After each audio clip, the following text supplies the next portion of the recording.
भर के, जी भर के जियो जी भर के। जय श्री स्वामीनारायण। एक ट्रक के पीछे बहुत ही खूबसूरत लाइन लिखी थी, धीरे चलोगे तो बार बार मिलोगे, झड़प से चलोगे तो हरिद्वार मिलोगे। बस उसी के ही संदर्भ में आज की कहानी है।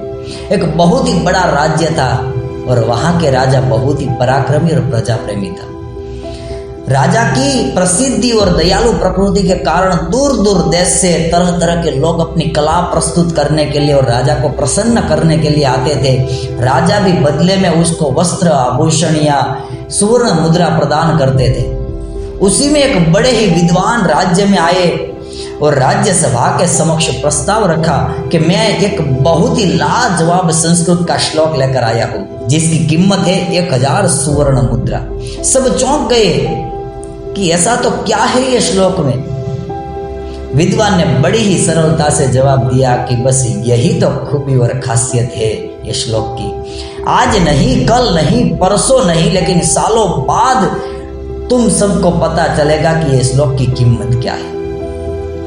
राजा ने 1000 सुवर्ण मुद्रा के बदले में यह श्लोक ले लिया और वो श्लोक था, सहसा विदधीत न क्रियान अविवेक परमम पदाम पदम। यानी कि सहसा जल्दबाजी न करे, हर हमेश सोच समझ के हर कदम उठाए। राजा को बहुत ही पसंद आया यह श्लोक, इसीलिए अपने शयन खंड की दीवार पर लगा दिया और सुबह शाम बस इसका ही रटन करते रहते थे। और उसी में एक दिन राजा अपने साथियों के साथ आखेट पे गए हुए थे और यहाँ राजा का बेटा यानी कि राजकुमार विद्या अभ्यास करके गुरु के आश्रम से सालों बाद वापस लौटा था। चारों ओर खुशियां दोगुनी हो गई थी। रानी को पता चला और सालों बाद अपने बेटे को वापस आते देख रानी बहुत खुश हो गई और शाही तरीके से स्वागत किया, अपने हाथों से खाना खिलाया। और रात को दोनों माँ बेटे राजा के ही शयन खंड में, राजा के ही बेड पे बातें करते करते कब सो गए पता ही नहीं चला। देर रात को जब राजा वापिस आए अपने कमरे में, राजा को पता नहीं था कि राजकुमार विद्या अभ्यास करके वापिस आया है। राजा ने देखा तो रानी के साथ कोई सोया हुआ है। रानी के साथ पर पुरुष को देखकर राजा का खून खौल उठा। गुस्से में आकर फैसला कर लिया कि जो भी इंसान है मैं टुकड़े टुकड़े कर दूंगा। म्यान में से तलवार निकाली और तलवार लेकर एक ही कदम आगे बढ़ाया था, तभी राजा को दीवार पे लिखा हुआ श्लोक दिख गया, सहसा विदधीत न क्रियान। राजा के कदम रुक गए, तलवार थम गई। तब तक तो रानी भी जाग गई थी।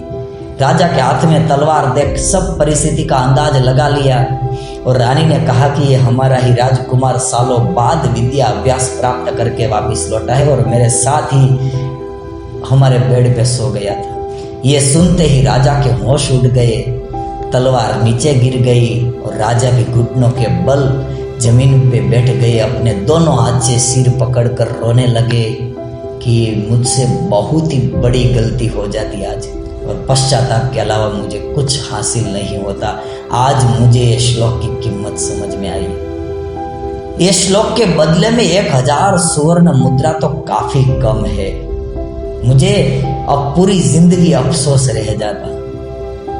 इसीलिए हमारे गुरुवर श्री देव कृष्णदास जी स्वामी कई बार कहा करते हैं कि जल्दबाजी मत करे, शास्त्र पठन करे, इतिहास पढ़े, ध्यान लगाए ताकि मन स्थिर हो और आने वाली सभी विपरीत परिस्थितियों के सामने स्थिर मन से हम उचित निर्णय ले सके, वरना पश्चाताप और अफसोस के अलावा कुछ भी हासिल नहीं होगा। सोना अग्नि से चमकता है और धैर्यवान आपत्ति में दमकता है। सो उसी संदर्भ में बहुत ही गहरी कविता आज मैं आपको सुनाना चाहता हूँ। पूछा आज मैंने खुदा से कि मेरे भीतर ये कैसा शोर है। खुदा भी मुझ पर हंसा और फिर बोला कि चाहत तेरी कुछ और थी और रास्ता कुछ और है। रूह को संभालना था तुझे लेकिन सूरत संवारने पर तेरा जोर है। पूछा मैंने आज खुदा से कि मेरे भीतर ये कैसा शोर है। खुला आसमान, चांद, सितारे चाहत है तेरी, पर दीवारों को सजाने पर तेरा जोर है। सपने देखता है तू खुली हवाओं के, पर बड़े शहरों में बसने की कोशिशें पुरजोर है। मैंने पूछा आज खुदा से कि मेरे भीतर ये कैसा शोर है। घमंड, ईर्ष्या, क्रोध से बच के रहना, क्योंकि ये सब अपने ही घर के चोर है। शास्त्र पठन, संगीत और ध्यान के सहारे मन को स्थिर करे, क्योंकि आज खुद में खुद को तलाशने का ही तो तौर है। आज मैंने पूछा खुदा से कि भीतर मेरे एक ऐसा शोर है। गुस्सा और जल्दबाजी से खुद ही बिखर जाओगे, क्योंकि अपने पास ही पूरी जिंदगी की बागडोर है। धीरज और सब्र से मन को स्थिर करे, क्योंकि हमारा मन ही हमारे लिए खूबसूरत सा मोर है। आज पूछा मैंने खुदा से कि भीतर ये कैसा शोर है। सो मन चंगा तो कथरोट में गंगा, ये कहावत के हिसाब से मन को स्थिर करें ताकि चारों ओर हमें सुख ही सुख प्राप्त हो। 4 दिन की जिंदगी है यारो, मन में भर के नहीं मन भर के जियो, हर पल खुशी से जियो। ऐसा क्या जीना हर दिन मर मर के, जिंदगी मिली है जियो जी भर के।